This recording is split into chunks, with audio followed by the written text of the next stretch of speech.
Could everyone grab their cup of coffee? Slight change in the program. We thought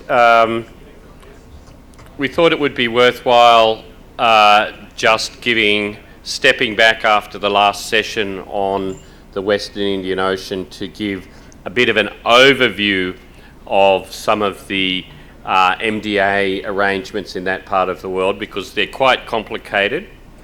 And for MDA practitioners elsewhere in the Indian Ocean, I think it's useful to have an understanding of how those arrangements work, to facilitate information sharing between the various centres. So we've asked Corinne Buzard from France if she could perhaps spend 5 minutes giving an overview of those arrangements before we move on to the next session. Thank you. So sorry, this is a very impromptu presentation, but I thought it was interesting of giving some context, because of the structures that were presented right now, actually, so the organization in Madagascar is the IFC, right? It's the IFC belonging to the MASE program. So MASE stands for Maritime Security, and it's originally a program that was launched by the European Union in 2012. It was the first MASE was from 2012 to 2018. It was a 38 million euro project financed by the European Union to try and promote the setting of a maritime security architecture for the West Indian Ocean. And stemming from the work that came out of this program, the countries of the Western Indian Oceans and the islands that were listed in the presentation that you saw from Raj, including France, and I'd like to add that France is also a member of the MASE agreements. The MASE agreements were signed in 2018, and part of that agreement was about creating those two centers, an information fusion center in Madagascar and what's called a operation coordination center. But once again, with the levies that were given about the fact that it's not coordinating instead of states, but it helps states work together in their different missions and supporting them. And this center is set up in Seychelles. So it can be sometimes unclear. So MASE was first a European program, then it became a series of agreements signed, an agreement signed in 2018. And it led to the setting up of those two centers there. So that was the point I wanted to make, to clarify a bit, because we went straight into operational notions in the presentations. A document that you might find interesting, and I'm sorry it's not very visible right now on that screen, but you can find it freely on the internet. It's called the Western Indian Ocean Maritime Emergency Contact Map. Okay, I am not the author of that document. Actually, I will not be able to say to you right now who made it. But it's extremely interesting, because you will find all of those structures who intervene in that area and what they're doing precisely. Because, and this is one of the reasons I was also asking previously about the DCOC, the Djibouti Code of Conduct. The Djibouti Code of Conduct was set up initially about piracy. When the piracy started decreasing in that area, it moved on to a wider range of maritime security missions as well. And it's interesting to see how these programs and organizations can coordinate, and I'm not going to get back to that because what Raj said was extremely clear and even enlightened me on what they are doing right now. So if you'd like to know more about those organizations, I think this is an extremely interesting document that you might want to go on. So I'm not going to take much more of your time. Feel free to ask if you have any questions that I can answer. But thank you very much. It appears we may have misplaced our moderator for this session. Lailufar, is she gone? Anyway, doesn't matter. We'll fight through. Our very first session yesterday was drinking from the fire hose, and now our last session is a fancy way for saying that, I think. Data correlation using multiple source information. And to present that, we've got Jason once again from the Australian Maritime Border Command. Over to you, Jason. Noting that we're at the end of the, near the end of the workshop, I'll keep it quite brief. I won't get too far in the weeds. It'll be more of a framework that my team uses to be able to correlate data. I'm Jason, and I work as a shift supervisor in the Australian Maritime Intelligence Fusion Centre. Please don't confuse that with any of the IFCs that we've been discussing over the last 2 days. We are a very small team within ABF and within Maritime Border Command that have a pretty broad mandate to figure out what's happening right across the ocean space and report back to Maritime Border Command.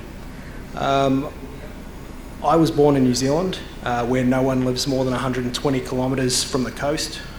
I grew up surrounded by water and the world's best fish and chips, and it should go without saying that I'm quite passionate about maritime space. As an Aussie, I've been working hard with my team to make sense of an ever-increasing data set, find vessels that don't always want to be found, and decide quickly which matter and which ones don't. We focus on the 8 civil maritime threats, as Nathan's already put forward. Sorry, a little early. And we also support the defence side of Australia's longest running joint task force. So it's not an easy job. Other sessions have highlighted future capabilities, particularly with AI and machine learning. And while I'm excited to see how this is going to free me up for my lunch breaks, this session is going to be more about how we correlate data to protect Australia's maritime domain. So why does correlation matter? In this conference room today, a number of countries and agencies are represented. We're all looking at the same patch of water, but from sometimes completely different angles depending on your mandates. Each of us see little pieces of our respective ocean puzzle, a radar contact here, an AIS blip there, maybe a port record, some customs documentation, or even just a sighting report from an aircraft or a radio report from someone nearby. None of those, at least on their own, tell you much, but once we start lining them up, that's when patterns appear, and that's when we start turning information into awareness. Correlation, at least for the purposes of this session, is simply taking what you already have, comparing it, cross-checking it, and figuring out if what we have helps put the puzzle together. Yep, there are some great but expensive tools that can help you do this, but sometimes the best information just comes from a Google search or from a phone call with somebody who saw something strange at sea. Correlation alongside a healthy dose of curiosity, discipline, and a decent process for joining the dots is how we find the real threats to our respective maritime domains. So what does correlation look like? Yep, correlation isn't just about fancy systems. It's about asking, do these things make sense together? And if they don't, asking why not. We could be looking at something like marine traffic when we notice a track history of a fishing trawler. Could be travelling in straight lines between ports and never actually slowing down to fish. Its declared cargo might be fuel, but its last 5 port calls were all in fishing harbours where they usually disembark fishing product. We might see a vessel disappear from AIS while approaching another vessel that's loitering, only to see it transmitting again a half a day later. Or we might notice a coastal supply ship that never actually goes near the coast, but instead drifts just outside an exclusive economic zone and seems to meet the same small group of boats every few weeks.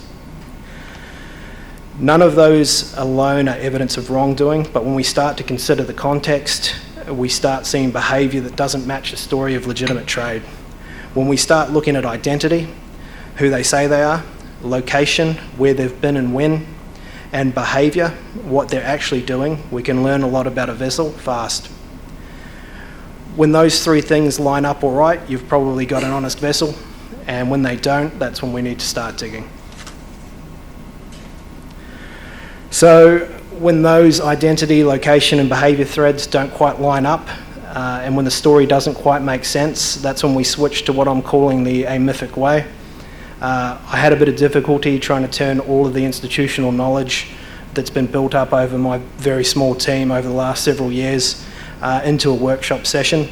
Maritime domain awareness, in my opinion, is more of an art than a science, and the correlation skills I've learned were picked up by watching and doing alongside experienced operators.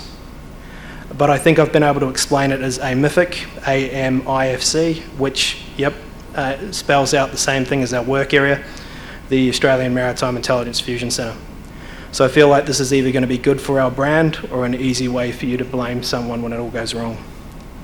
I think it can serve as a simple process for pulling order out of the chaos, and I believe it works whether you've got classified data feeds or just a few open sources and maybe a coffee-stained notepad.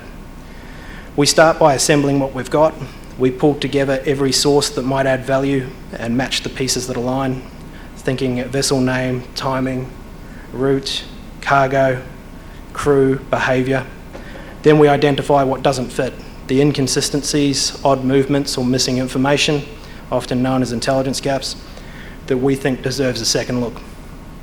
After that, we find context. What else was happening around it, nearby or at the same time? And finally, we communicate what we've found clearly and concisely.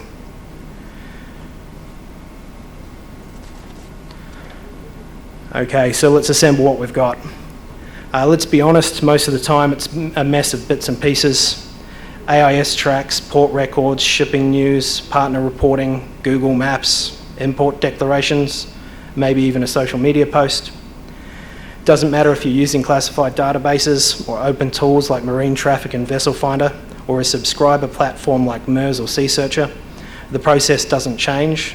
The method matters more than the machinery. You don't need to wait for the perfect picture, especially since we almost never achieve perfect in our role anyway.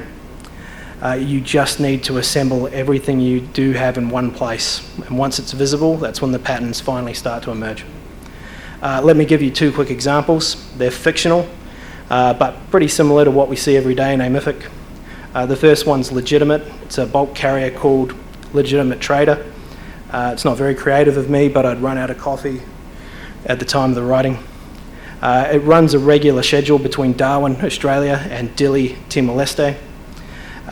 Its AIS is almost always consistent. Its timing matches port records and the track never strays. The moment you assemble its identity, its location and its behaviour, you start to realise that everything lines up. There's no real mystery here and we can move on. But then there might be FV Victorian Moose. Victorian Moose claims to be a Sri Lankan flagged fishing vessel, but it was pinging near the Andaman Islands and then somehow appeared off Myanmar 20 hours later without a port stop or at a plausible speed. A local report might mention a similar looking vessel unloading fuel drums at sea. Assembling that information gives us a story that doesn't make sense and a reason to keep digging. Now that we've assembled what we've got, we need to match the pieces. We're looking for anything that lines up between our sources. The vessel's name, MIMSI, call sign, flag, cargo type, owner, operator, appearance, crew, dates, pattern of life. Every agency and country represented here no doubt has its own unique indicators of suspicious maritime behaviour, and rightly so. Those indicators are built around your regional realities. And because they're context dependent, diving into them in detail would probably be out of scope for this, and I've only got 11 minutes left. What we're focusing on today is the thinking process that sits above all that. Legitimate Trader makes the matching the pieces step easy.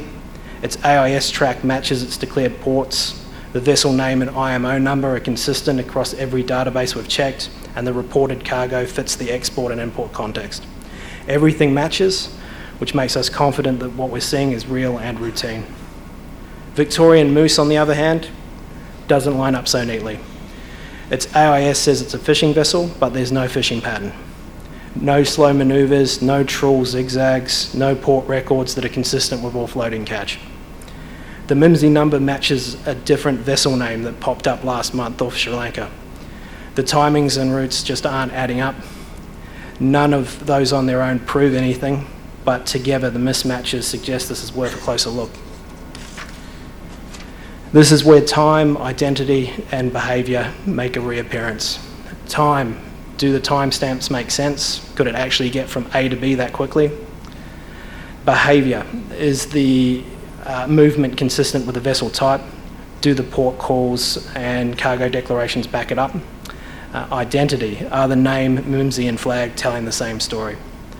You'll more often than not find that most inconsistencies have boring explanations, late AIS updates, system outages, typos, patchy coverage, or someone's watch just running 5 minutes late. But every so often you'll hit one that makes you chug another coffee and take note. Let's look again at legitimate trader. A few minor mismatches could pop up, an AIS ping lagging 20 minutes behind the port schedule, or a small detour that doesn't match her most economical or logical route. But soon, once we check the context, the inconsistencies will probably make perfect sense. Then there's Victorian Moose. She's the opposite of tidy. Her track history is a run that no small fishing boat could make in time, and the lack of a fishing pattern is definitely an inconsistency, but we might find context that explains that. We're not trying to find reasons to label a vessel a threat in order to justify our own existence. The point here is just to notice what doesn't fit, write it down, and keep an audit trail so that the next analyst can follow our breadcrumbs. Once we've identified the inconsistencies and what doesn't fit, the next step is to find context. This is where we take a step back and look at what else was going on when the incident happened or in the vicinity of a vessel of interest. A vessel often looks alone on marine traffic and even from the air, but even the smallest vessel's story is hardly ever one of isolation, especially if it's legitimate. Weather, politics, currents, port congestion, conflict, fishing seasons, a container ship jamming up the Suez, trade flows, even local festivals can shape what's normal at sea. When we looked at legitimate trader, the context tells us everything we need. Her slight delay lines up perfectly with a storm that rolled through the Timor Sea. It's classic weather avoidance. Her straight runs match predictable trade routes. Her behaviour was entirely consistent with legitimate repeat commercial activity. That's what normal trade looks like. It's inherently a little messy, but explainable. But with Victorian Moose, the inconsistencies could not be easily explained, made us a touch more nervous. And when we step back and look at the wider context, we see a few other things. Another fishing vessel loitering in the same area at the same time, both with suspiciously convenient AIS gaps.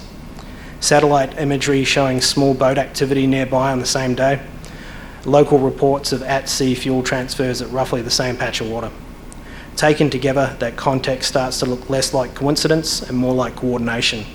And this is exactly where good correlation work shifts from data matching to intuition that is informed by increasingly mounting evidence. We're starting to see patterns that aren't immediately visible in the numbers and pings. And it becomes a reminder that finding context doesn't mean jumping to conclusions.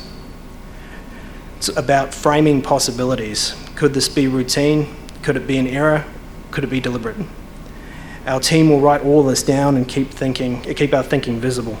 Context always helps the next analyst or customer to understand not just what we found, but why it matters. Once we've done the hard work of assembling, matching, identifying and finding context, the final step is the one that matters the most to our customers, communicating clearly. This is also where our efforts either sail or sink. There's a story that I'm hoping you won't quote me on because it's a little fuzzy after my flights from Canberra. The US General and former US Secretary of State Colin Powell supposedly once told one of his intelligence staffers, "Tell me what you know, tell me what you don't know, then tell me what you think, but keep it in that order." It's some of the best advice I've heard in my 20-year intelligence career so far, and in a MIFIC, that's pretty much how we brief. We don't try to sound smarter than everyone else or overly certain, we simply try to be clear. When everything lines up, like legitimate trader, my shift team in particular will say something like, here's what we know, routine Darwin to Dili trade, consistent AIS, matching cargo records. What we don't know, some short AIS lag likely due to weather.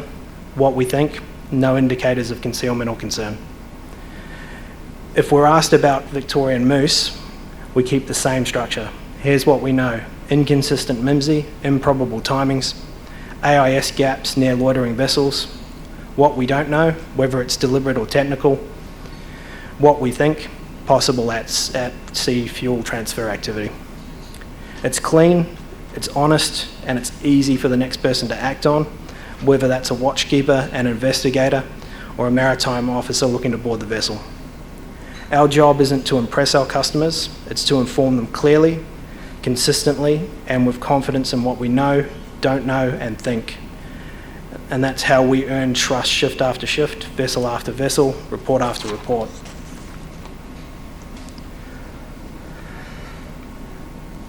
So we've already spoken about this, MV Koku, one of my least favourite vessels that I've dealt with in a Mythic. We first came across it last year around Christmas. It wasn't because someone tipped us off or an alert started ringing. It was just part of a routine sweep of vessels using flag of convenience filters on MERS, so an online AIS and vessel information subscriber service. Koku, a 70-metre Tanzanian flagged general cargo vessel, was tracking south near Papua New Guinea at about 8 knots.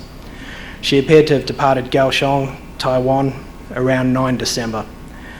There were no Australian pre-arrival documents lodged. It was transmitting an AIS next port code of KH and IDD, which didn't line up with any known port but assumed to be Kaohsiung. It had gone through a full identity overhaul in just over a week, a name change on October 25th, ownership transfer on October 30th, and a flag change from Sierra Leone to Tanzania on November 15th.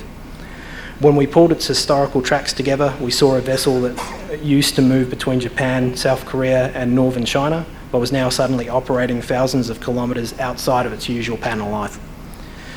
That didn't mean anything illegal was happening, but it did mean something different was, and different is usually where our team's correlation efforts start. So we assemble what we've got. We gathered everything available: AIS history, trade records, ownership details, the vessel's entire online digital footprint. It was messy, but also enough to sketch a picture of a newly flagged vessel with no obvious legitimate trade context, a single vessel company behind it, and no pre-arrival paperwork for any Australian port. We matched the pieces. Once we had everything assembled, we looked for what matched and lined up. Koku's AIS history showed a pretty steady southerly course that could have it off Brisbane's coast by around 31st of December and Sydney a few days later. The name, MIMSI and IMO all seemed to match across various databases, but the paper trail around owners and operators was weirdly thin.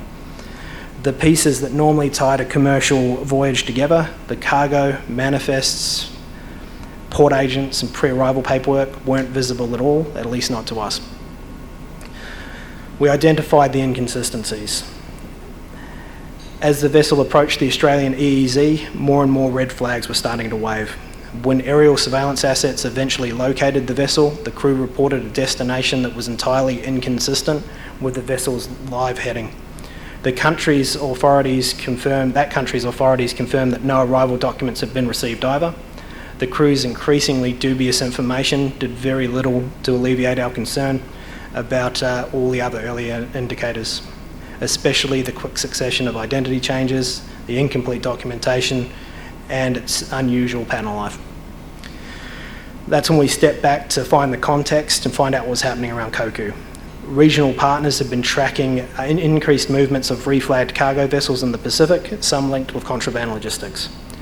Weather wasn't a factor. We realised that much of the situation matched almost identically with a similar one experienced the year earlier, where it was suspected that the commodity, while not intercepted then, was tobacco. Searches of the Taiwan area on AIS aggregators found dozens of similar vessels that appeared to engage in behaviour that was not economically viable, with circular ownership being the rule rather than the exception. All of that gave us the context that Koku was part of a wider movement, not just a random outlier. Then we had to communicate clearly. We briefed Maritime Border Command and the Australian Border Force in the same structure we use for any assessment. What we know: a 70-metre Tanzanian flagged cargo vessel departed Kaohsiung with recent identity and flag changes, heading south without pre-arrival paperwork. What we don't know: at the time, cargo contents, intent, or final destination.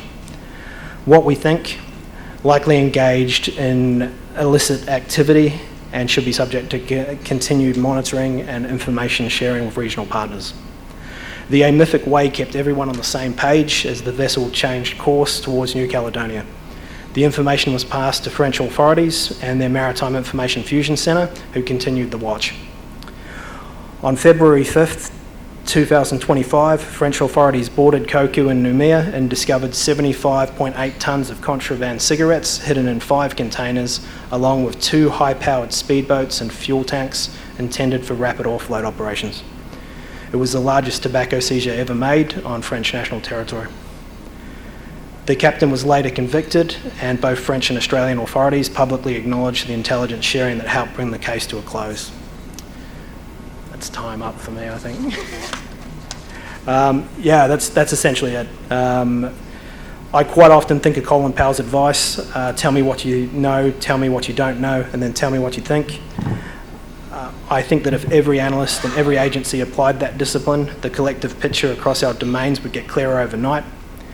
The oceans are big enough that we'll never be able to see it all, but together with structured thinking and clear communication, we can understand what matters. And that to me is correlation, that's maritime domain awareness, and that's the amorphic way. Thanks.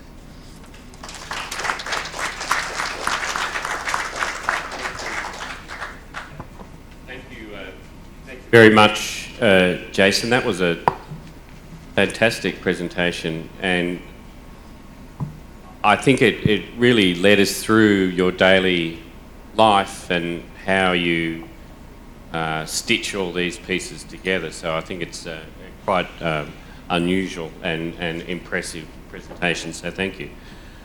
Questions? The distinguished fellow up the back there, Anthony. Thanks, David. I was looking around. I would like to ask a different question based on what you've presented. One of the early speakers, Jason, spoke about the importance of human intelligence.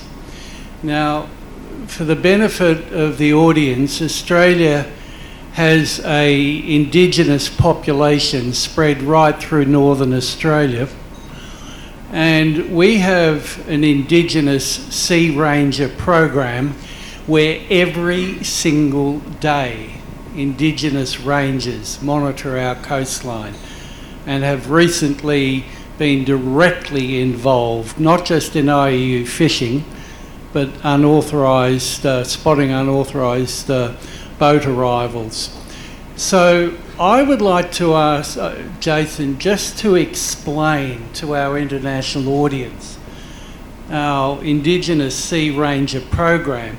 And given the countries in the audience all have coastal communities, what lessons can you impart from our Indigenous Ranger program so the people in the audience know how to leverage their own coastal communities for maritime domain awareness? Yeah, I'm just going to toss that across to Nathan. He's got a very good concept on it. Yeah, human intelligence absolutely plays a massive part in our maritime domain awareness. As you said, we work closely with Indigenous rangers in the north of Australia. There's a few reasons. They've lived there traditionally for many hundreds of years and know the area, and these areas are typically very inhospitable and inaccessible by car. So we rely on their local knowledge and their information of when they see and hear things that aren't right, so that we can access those areas and gain some knowledge or intercept those illegal fishing activities. What we also do with them is we use an army element called the Regional Forces Surveillance Group. So they do a bunch of regular patrols per year, accessing these areas, working with the traditional owners and the rangers and doing that landside surveillance on our coastline, ensuring that, building the picture about what's normal, what's not normal, how much illegal activity is happening in their area, and help building the picture for us that we wouldn't normally otherwise receive. So those things working together have really enhanced our response capability and our awareness what's happening in the north and northwest of Australia. Recently this year and last year we stood up Operation Luna and Operation Leestrom in Western Australia and in Northern Territory to help further enhance that with ABF staff working with the Regional Force Surveillance Group and our traditional landowners. So hugely important, hugely beneficial. Thank you. Admiral Joe Radner. Thank you, Chair. Can we go back to that slide, MB Cuckoo? The last slide we had, can the operators flash that slide into the screen, please? The last slide of Jason's. I have a question, and before the question, let me give how this correlation, we are talking on data correlation. What I see is that all the maritime threats that we see around the globe is a kind of a repeating the history. Now, when you look at this photograph, the vessel on the top right corner, this falls into this coastal freighter categories, 50 to 70 meter in length, less freeboard. And one of the key features of these coastal freighters will be the having a crane on deck. So when we develop our understanding on the separatist, terrorist, global shipping network, it all falls into that. And these vessels are in plenty, in thousands, in places like Surabaya. In 2009, I went to Surabaya, and over there, these kind of vessels are being parked like taxis. So they are all around the world. Now, these vessels are the choices of all the illegal operators. Now, the question comes about the simulations. Now, this is happening in the Gulf, Persian Gulf region right now. It is the vessels, because to evade the sanctions, they run on simulation. The vessel on digital screens, it indicates it's in a perfect passage, going for a perfect next port of call, but in actual fact, it is somewhere else. So this digital, the simulation, running on simulation is going to spread some day or another into the future. It will come into our region also. So that is where the MDA operators, that it's going to be a very thin line between maritime intelligence and MDA operators, where they need to know what had happened in the past and what is happening in the present, and based on that, what is going to happen in the future. So this, what will be your preparation on these assumptions? This, yeah, it's a very good point.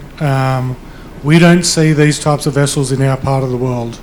It's not economical for them to make that journey with the capacity of holding what they can hold. This vessel had an interesting history.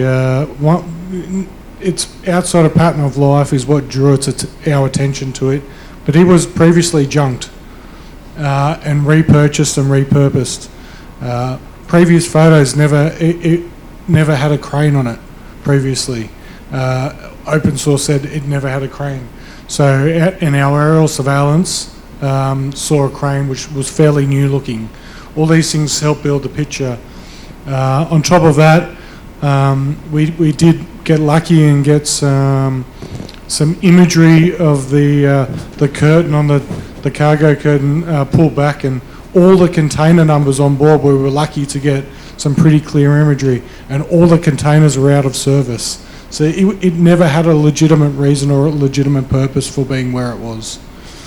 But yes, this is now built, our experience of these two vessels has built a profile and an awareness about this activity, what could occur, what could keep occurring. We've had other one. We've had two come down the east coast, and we've had one come to the northern coast.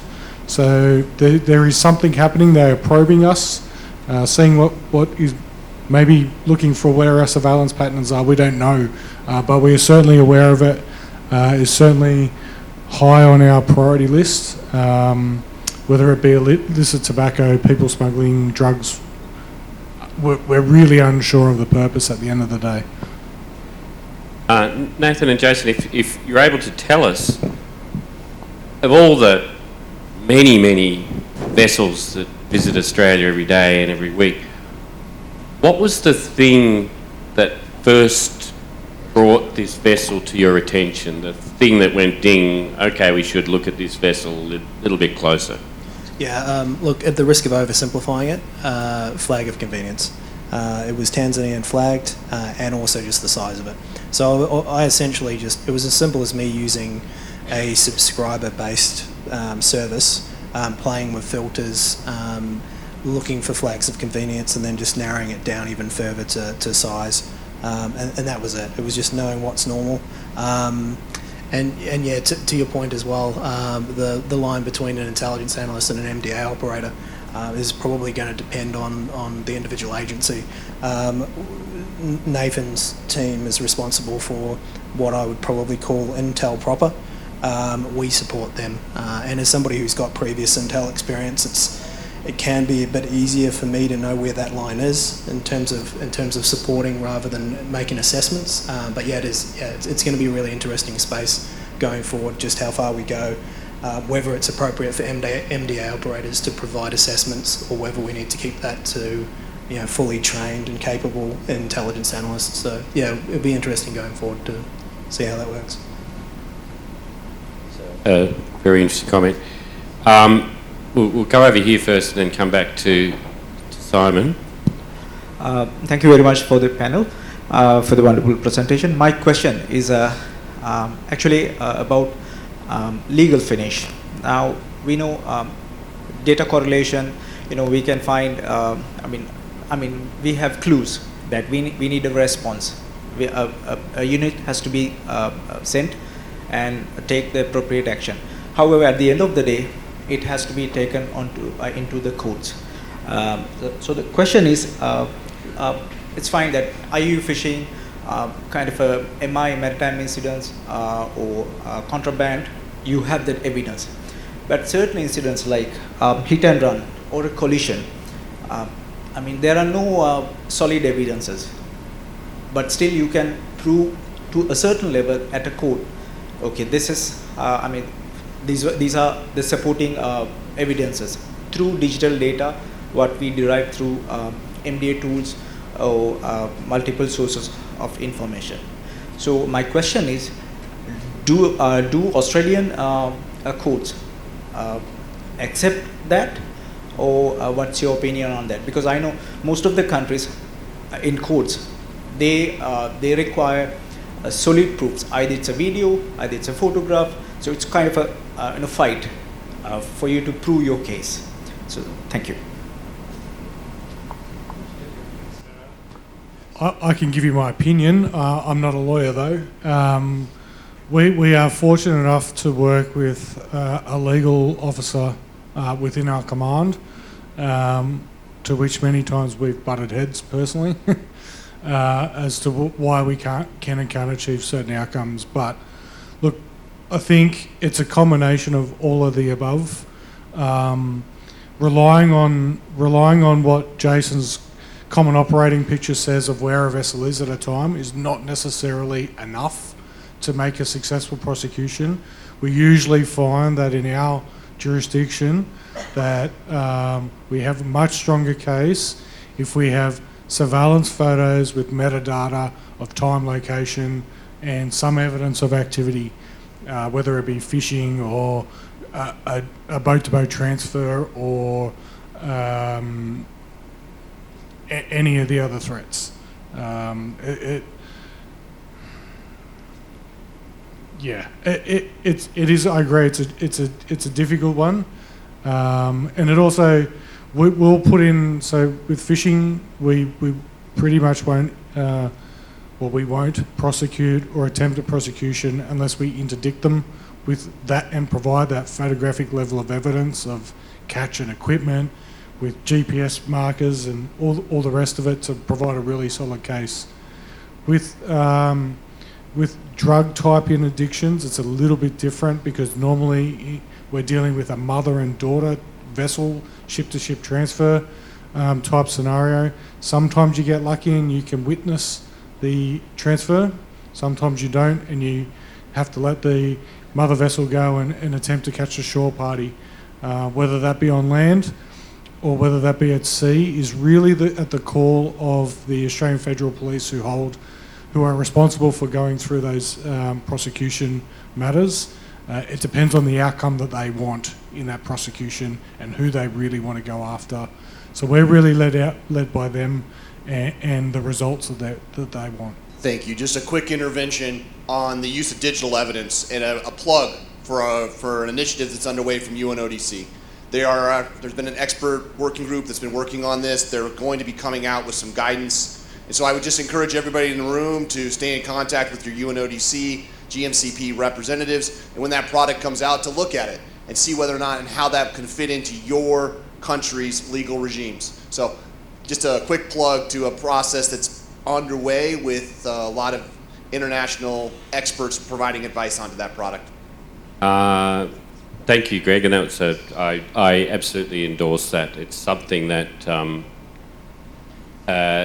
thinking about, as I think we heard from Philippe yesterday, thinking about the legal finish is not necessarily front of mind for many MDA practitioners, but if you want to achieve a fully successful outcome, it has to be a factor in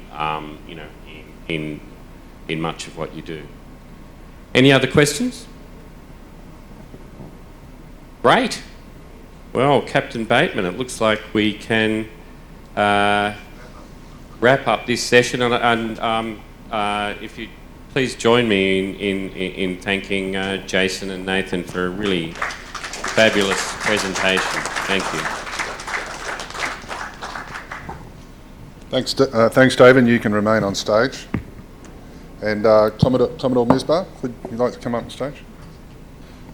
Well done, everybody. We're at the end of a 2-day workshop, which I thought was fantastic. There was a lot of stuff covered. I wanted to ask some more questions there about some of the AI tools, but I'll take that offline with Jason. We're just going to have a couple of final words now from David and Commodore Misbah, and then I'll be providing you with some administrative details for tonight and tomorrow for the tabletop exercise at BIMRAD. So once the Commodore and David have said their words, I'll be saying a few things as well. Well, look, first of all, I'd like to really thank everyone who's attended and participated and contributed to this. I certainly have found it incredibly interesting and informative and educated. I'd like to thank very much our Bangladesh partners, BIMRAD. You could hardly think of a better partner to have in putting on an event like this. It's been incredibly complicated, etc., and we've managed to sail through together very well. I'd also like to thank very much our funding sponsors, the Australian Department of Foreign Affairs and Trade, for their generous assistance. As I mentioned at the beginning yesterday morning, I'm really personally very, very pleased that we've had this third and final workshop in Dhaka. I think it's important to statement of working with our Bangladesh partners.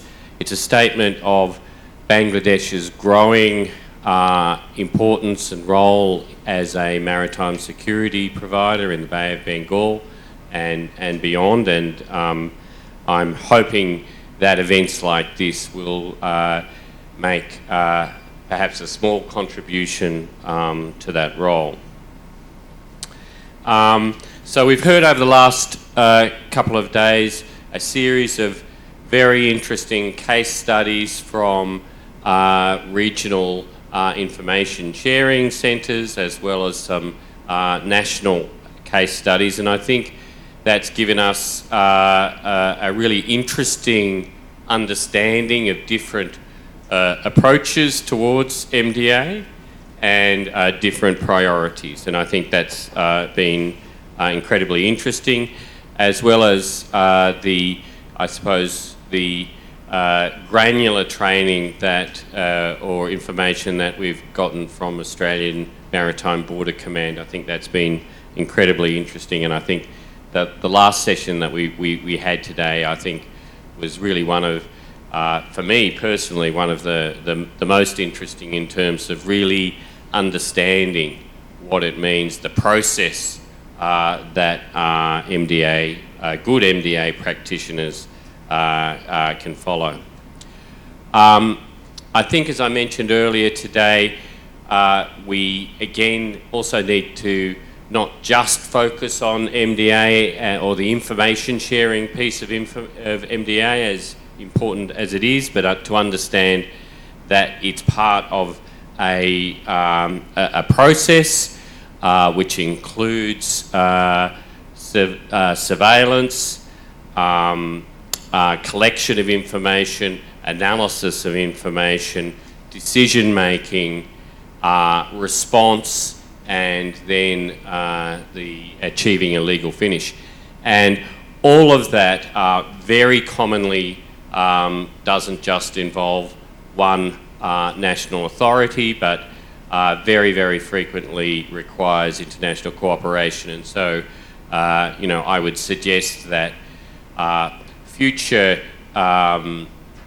events of this type, we should be also focusing on response and how countries and partnerships within this region can be working together on the response side.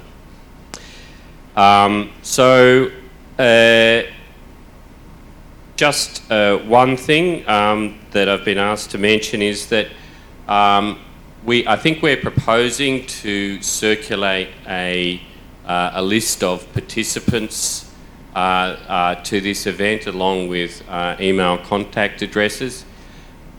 If you don't want to be included in that list, could I request that you contact Travis, who's been your principal contact in all of the logistics around this event, and let him know that you don't want to be included in this list. I'd also like to thank Travis and his team at the NSC for their hard work in putting all this together, as well as the wonderful team from BIMRAD who've worked tirelessly. I know that they were up here very... Commodore Misbah had them working very hard here late on Sunday evening, making sure that everything went smoothly, which it did.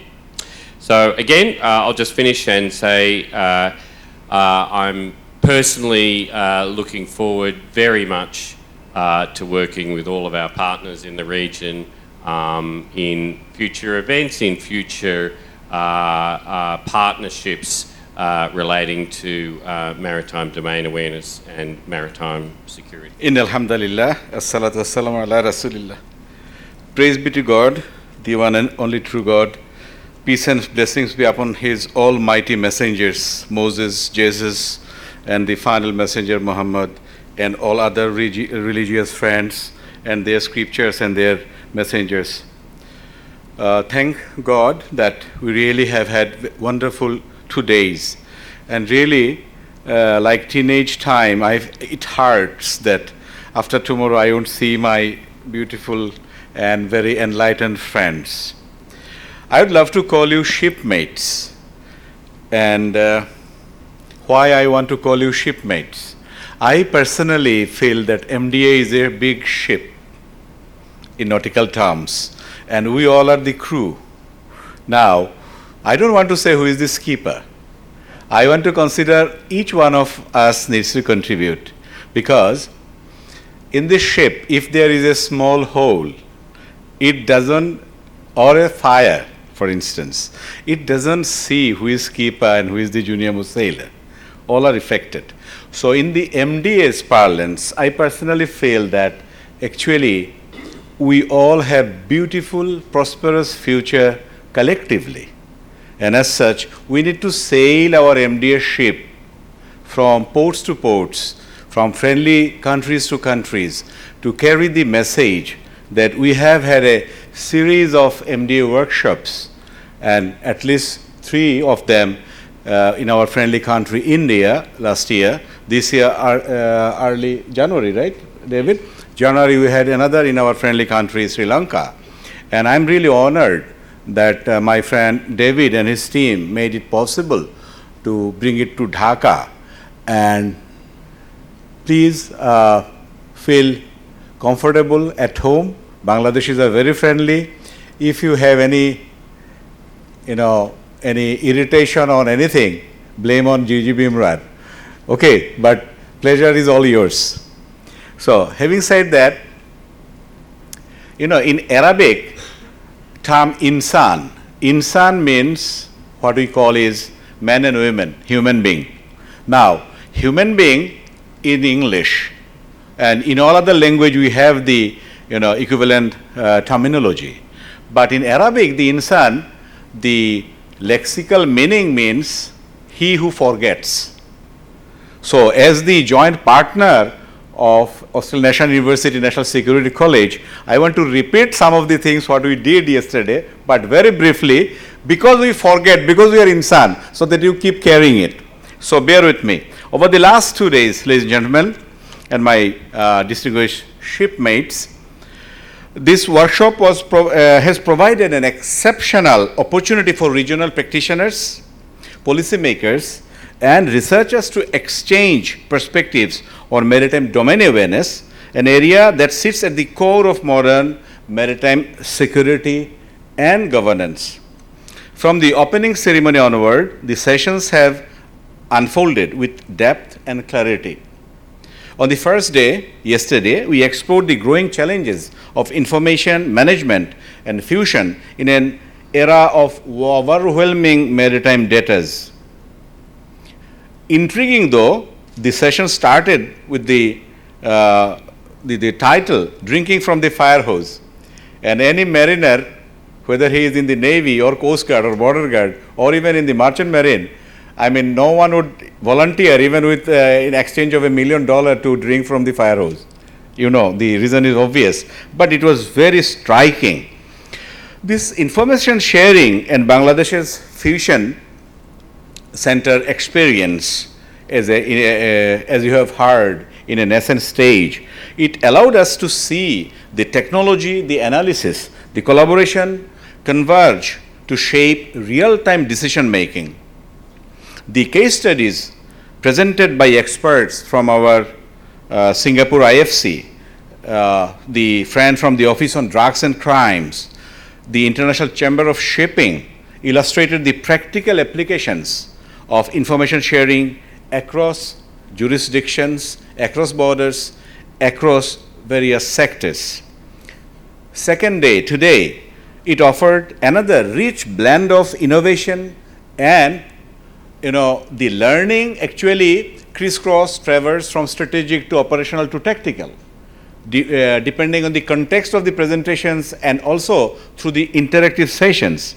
However, we began with insights on the use of the artificial intelligence in the MD analysis, highlighting both the opportunities and, on top of it, the ethical challenges of automation.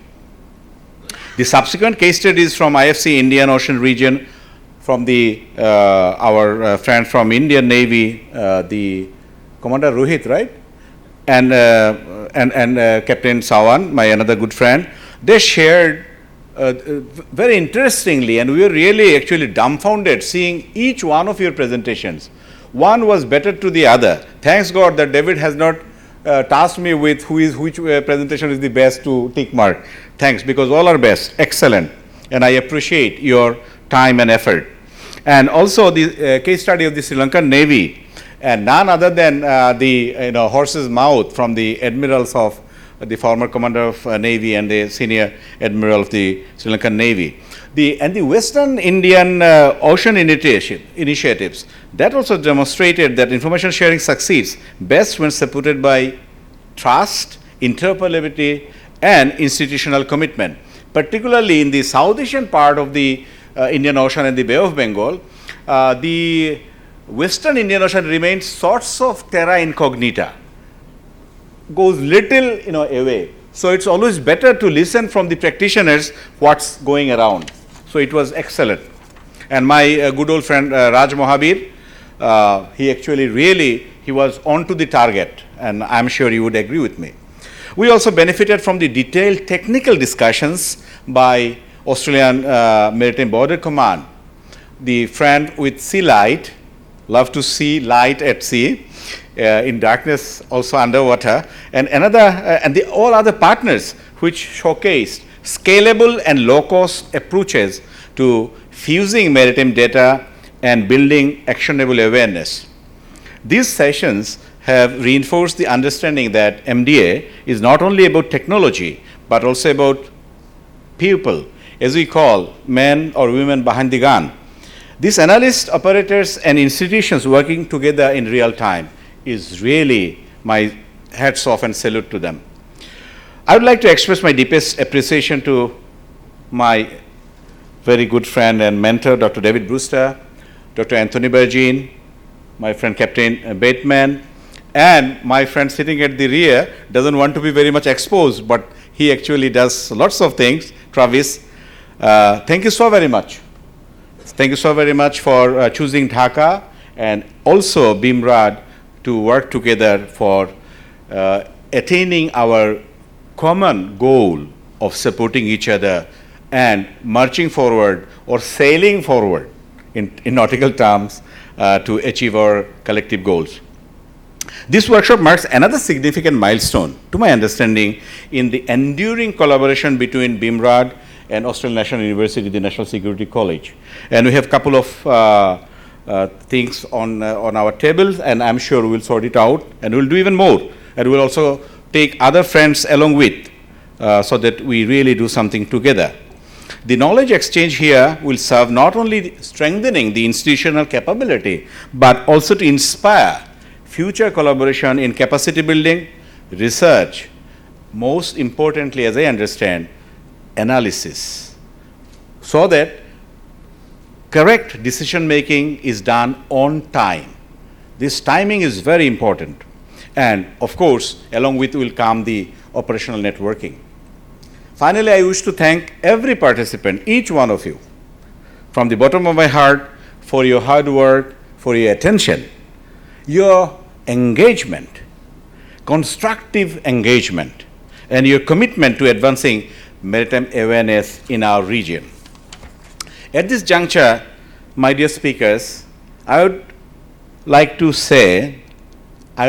appeal to you all, a simple appeal. It's to share your scripts or PowerPoint presentation slides with Mr. Ashik, the research officer of BIMRAD. We look forward, with collaboration of our Australian National University National Security College, to collect together all the I consider this to be also research works now, what you have put forward, to put them together for our future references, so that it's not, obliterated in the air. So we put together and we share with each other after that, if it's possible. And as such, maybe Australian Border Guard or Bangladesh Navy colleague, I can request them, then you can talk to your bosses and you can declassify if there is some information, so that which can be shared, you can share, because that would benefit us all together. As we close, let us carry forward the lessons of these 2 days. Don't forget tomorrow. That's the practical, the tactical one, the tabletop exercises, including that. MDA is a continuous process of learning, analyzing, coordinating, and on top of it, trust building. With sustained effort and partnership, we can build a more connected and secure maritime future for the Indo-Pacific region. Please join BIMRAD for this evening for the hosted dinner by BIMRAD, and I would love to see you all there by 18:30. And tomorrow we see again the tabletop exercise, and then we would enjoy a sumptuous parting lunch, if I may call that. And thank you so very much. All the very best. See you in the evening.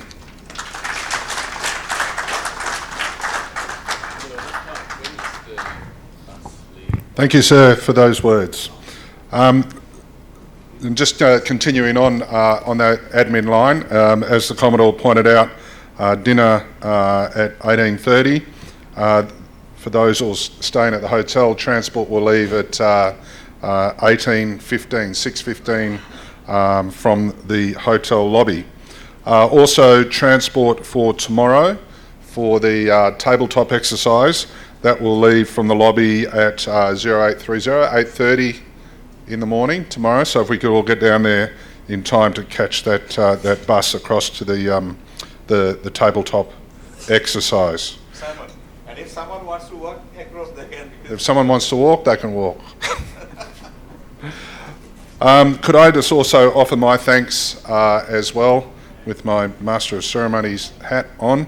I'd like to thank the presenters and all the panelists, moderators, for their work in time management. We had, as I said at the beginning, we had a very packed schedule, and we managed to stick to that pretty much the whole way through. So thank you to the moderators and the presenters. Can I also thank specifically from the BIMRAD staff, Lieutenant Commander Hasnain and Ritika, Lieutenant Commander Hasnain especially. He worked tirelessly to make this workshop work. Many phone calls, many WhatsApp messages with me, and he was always responsive, and I could always rely on him to get me an answer. And finally, could I thank, and could everybody put their hands together for Mr. Shuvra and the audio-visual team for also doing a fantastic job. It's always difficult when you've got presenters from all over the place and you've got remote speakers. He and his team managed to pull it together, so thank you very much. And on that note, I call the workshop to a close. Hang on, Admiral's got the last word. So tonight is 18:15 in the lobby. Tomorrow is 8:30 for the tabletop exercise. No other questions? Okay, thank you very much all. We'll see you tonight. Ladies and gentlemen, one more thing. A few of our foreign guests may not have received the formal invitation for today's dinner program, but there was some passport related issues, so we could not manage the mail for confirmation from all the guests who were staying here in hotel, but everything has been solved. And we are pleased to confirm that all our foreign guests staying at the hotel are warmly invited to attend for the today's dinner. We look forward to your presence. Thank you.